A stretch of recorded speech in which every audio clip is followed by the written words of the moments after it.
Salut, bienvenue sur Picomath. Dans cette vidéo, on va étudier les variations des trois trinômes du second degré qui sont là. Dans le cadre en vert, j'ai mis un petit rappel de cours. On sait qu'un trinôme du second degré est de la forme ax au carré plus bx plus c. On sait également que si a est positif, on va avoir une représentation graphique qui va être en forme de u. La fonction va être décroissante puis croissante.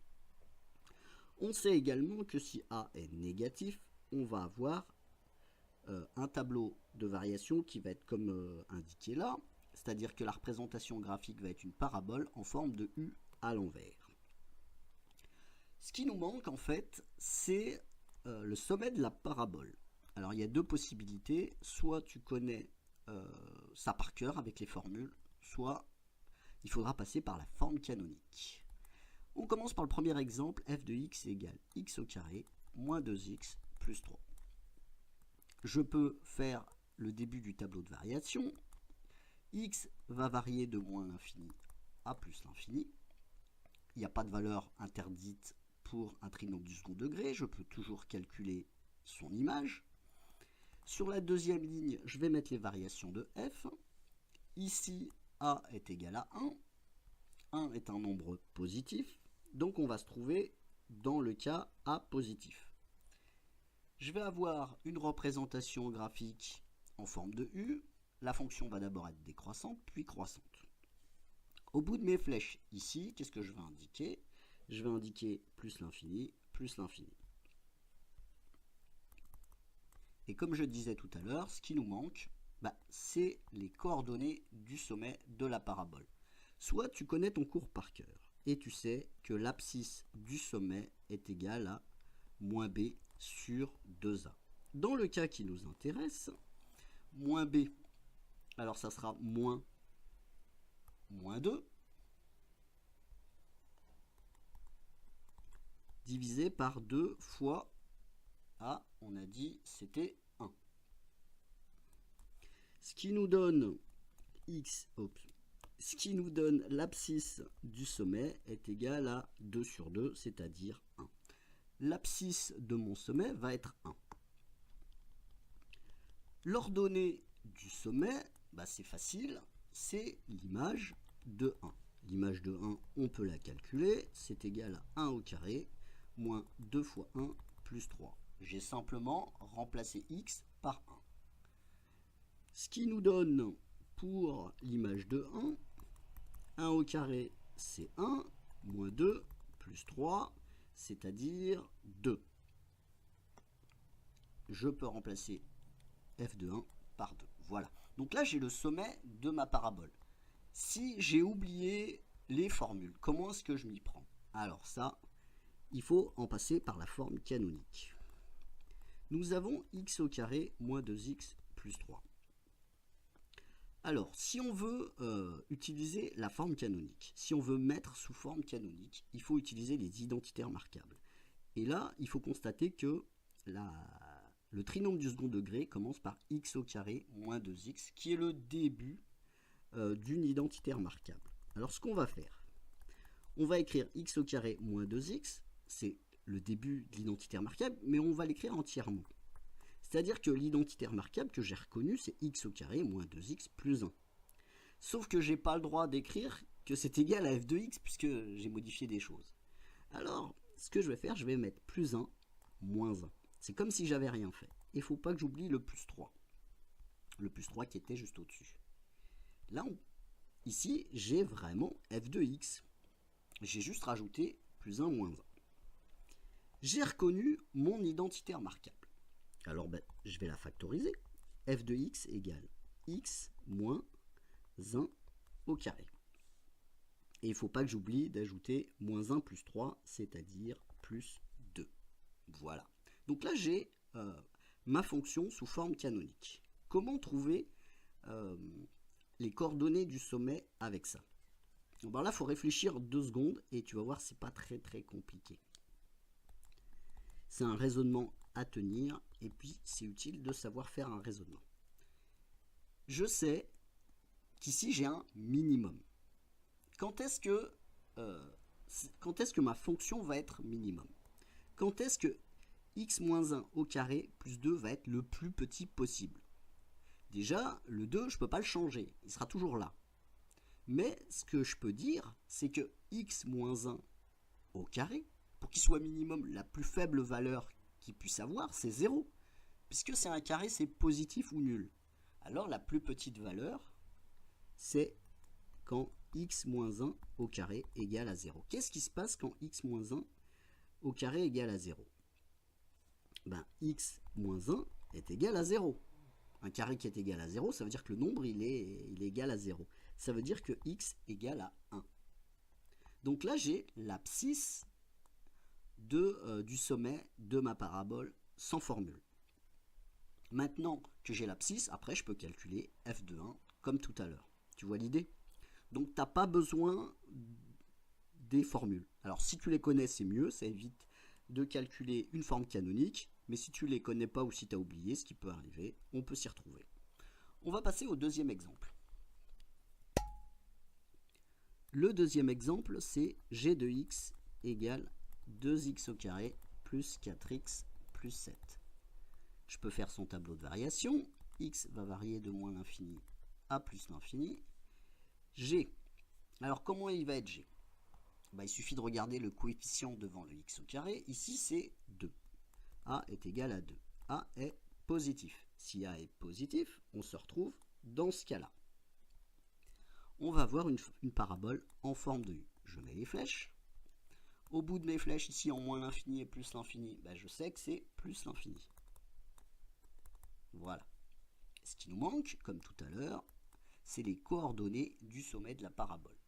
Deux possibilités, soit tu connais les formules par cœur, tu sais que l'abscisse du sommet de la parabole, alors je l'appelle XS, je n'ai pas précisé tout à l'heure, mais c'est X abscisse et puis S sommet. L'abscisse du sommet de la parabole, c'est moins B sur 2A. Si je fais l'application numérique, ça va me donner moins 4, alors, je ne sais pas pourquoi je mets des parenthèses, ça ne sert à rien, moins 4 sur 2 fois 2. B, c'est 4, et puis A, c'est égal à 2. L'abscisse du sommet de ma parabole, ça va être moins 4 sur 4, c'est-à-dire moins 1. Je peux le mettre là-haut. Ensuite, l'ordonnée du sommet, c'est facile, c'est l'image de moins 1. L'image de moins 1, oups, j'ai mis F. L'image de moins 1, je peux bien évidemment la calculer. C'est égal à 2 fois moins 1 au carré, plus 4 fois moins 1, plus 7. On y va. 2 fois moins 1 au carré, c'est 2. 4 fois moins 1, c'est moins 4. Et plus 7. Ce qui va nous donner du 2 moins 4, moins 2. Moins 2 plus 7, ça nous donne plus 5. L'image de moins 1, c'est égal à 5. Je peux l'indiquer ici. Voilà. On va faire comme tout à l'heure. Imaginons, je ne sais pas du tout, je ne me rappelle plus des formules, quoi. Voilà, des choses qui peuvent arriver. G de x égale 2x au carré plus 4x plus 7. Il faut essayer de retrouver une identité remarquable. Alors, sauf que là, je suis embêté avec le 2. Quand on a un coefficient devant le carré, ce qu'on va faire, on va tout factoriser par 2. Alors, ce qui va me donner du 2 facteur de x au carré plus 2x plus 7 demi. Voilà. À l'intérieur de la parenthèse, je reconnais le début d'une identité remarquable, c'est x au carré plus 2x. Ce que je vais faire, je vais carrément écrire mon identité remarquable, x au carré plus 2x plus 1. Sauf que comme j'ai mis un plus 1, il faut que g il n'ait pas changé. Je suis obligé de mettre un moins 1. Plus 1, moins 1, ça fait bien 0. Il ne faut pas que j'oublie le 7 demi. Voilà. Maintenant que j'ai mon identité remarquable, ce que je vais faire, je vais la factoriser. Ce qui va me donner du 2. Alors je vais rajouter des parenthèses, mais c'est pour pas me tromper. Ça c'est du x plus 1 au carré. Donc j'ai mis des parenthèses, c'est pour pas me tromper. Alors, je commence à me tromper. L'identité remarquable, elle est là. Il ne faut pas que j'oublie le moins 1 plus 7 demi. Voilà. Donc si j'ai mis des parenthèses là deux fois, c'est pour pas me tromper parce que j'ai peur d'oublier de multiplier tout ça par 2. Alors on y va, on fait un petit peu de calcul. G de x égale 2, facteur de x plus 1 au carré. Alors moins 1, comme c'est des fractions, je vais tout mettre au même dénominateur. Ça fera moins 2 sur 2 plus 7 demi. Moins 2 plus 7 demi, ça va nous donner du plus 5 demi. J'ai pas beaucoup de place, donc on va faire comme ça. Voilà, plus 5 demi. Et comme ça, c'est pas une forme canonique. Ce que je vais faire, je vais développer le 2 qui est devant. Alors 2 facteur de x plus 1 au carré plus 2 fois 5 demi, c'est plus 5.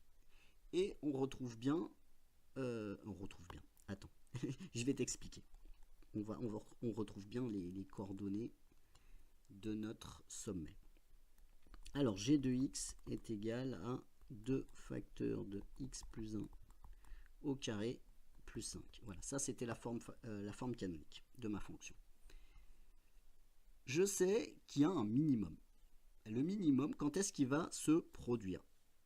Eh bien, il faut que, comme un carré est toujours positif ou nul, il faut que x plus 1 au carré soit égal à 0.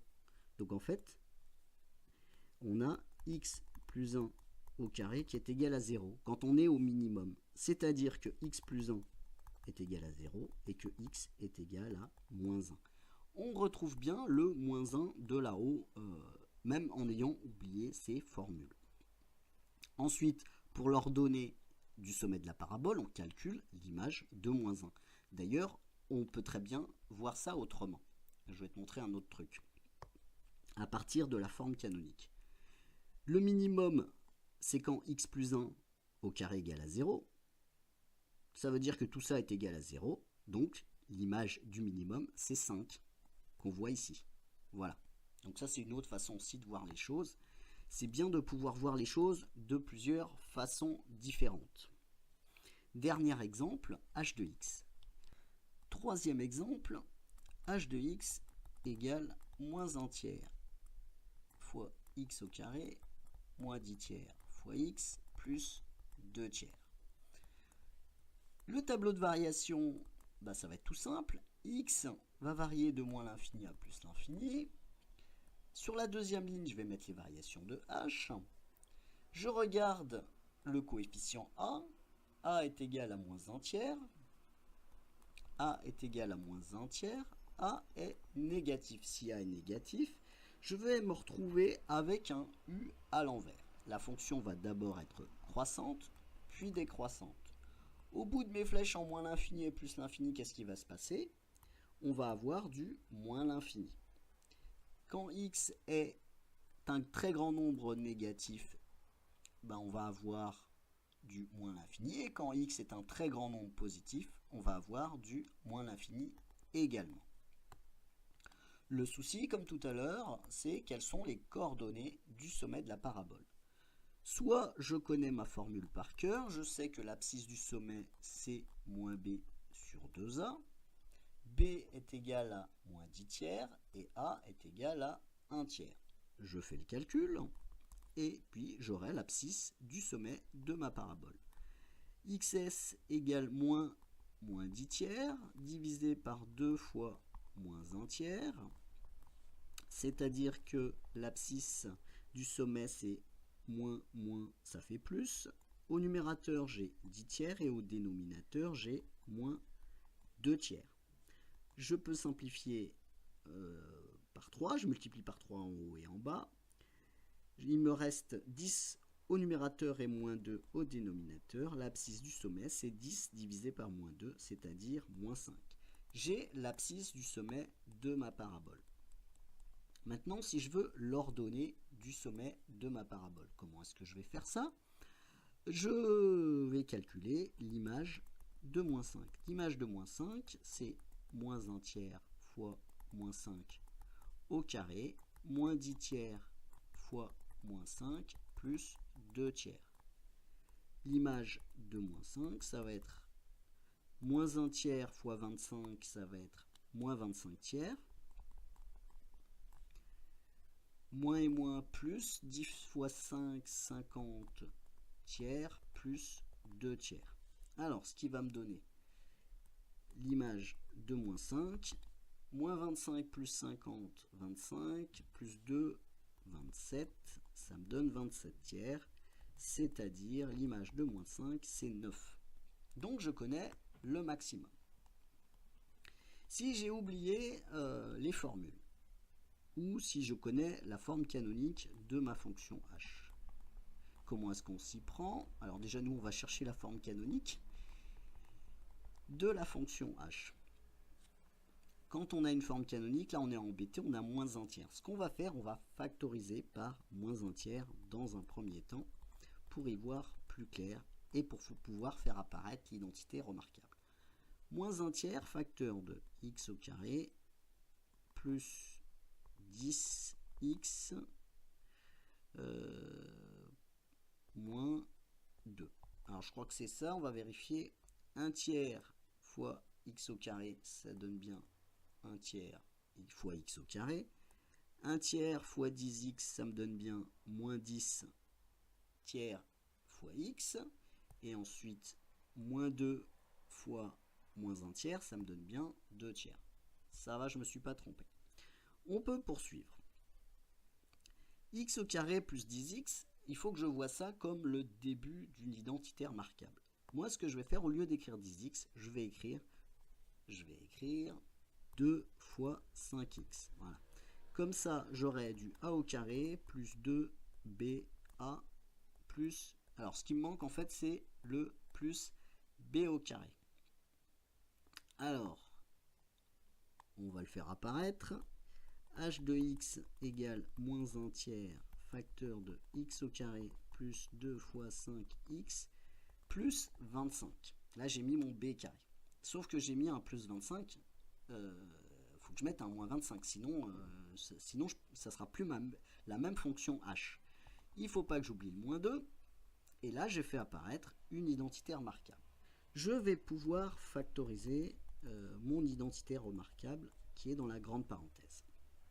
X au carré plus 2 fois 5x plus 25, c'est x plus 5 au carré. Maintenant, il faut que je continue. Moins 25, moins 2, c'est moins 27. Voilà. La forme canonique de ma fonction h, ben en fait, il faut que je développe le moins 1 tiers qui est devant. Moins 1 tiers facteur de x plus 5 au carré. Ensuite, moins 1 tiers fois moins 27, moins et moins, ça fait plus. 27 divisé par 3, ça me donne 9. Je vais pouvoir l'indiquer juste en dessous de la fonction h. Voilà, comme ça je fais un peu de place pour y voir plus clair. h de x est égal à moins 1 tiers facteur de x plus 5 au carré plus 9. La valeur la plus grande possible de h, c'est quand moins 1 tiers facteur de x plus 5 au carré est égal à 0. Parce que sinon, c'est un nombre négatif. Donc, ça va nous tirer vers le bas. Et puis, le maximum, c'est 9. Là, ça, c'est immédiat.